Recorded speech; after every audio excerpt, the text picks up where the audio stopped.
raya bersama-sama, tafakur dengan khutbah alim ulama, sujud dan bertobat kepada Tuhan, muslimin dan muslimah bermaaf-maafan.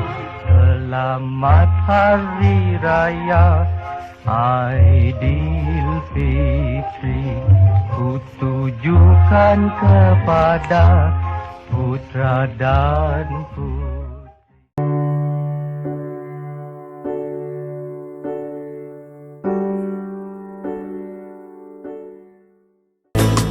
Jom, jom, jom, jom, jom raya dengan saya. Sudah lama tak berjumpa.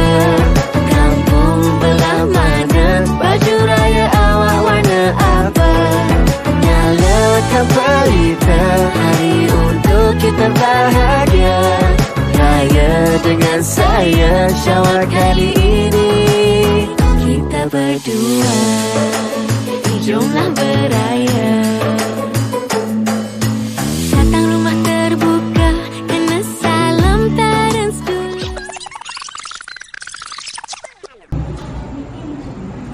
Zaman berubah, cara beraya pun berbeza.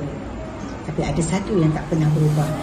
Raya adalah tentang kasih sayang, kebersamaan dan kemaafan. Selamat Hari Raya Aidilfitri, maaf zahir dan batin.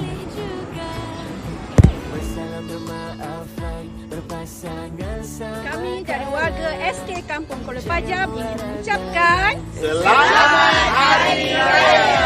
Maaf zahir dan batin. Jom, jom, jom raya dengan saya. Sudah lama tak berjumpa. Kampung belah mana? Baju raya awak warna apa?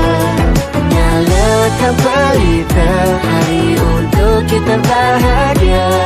Raya dengan saya, Syawal kali ini kita berdua. Jomlah beraya.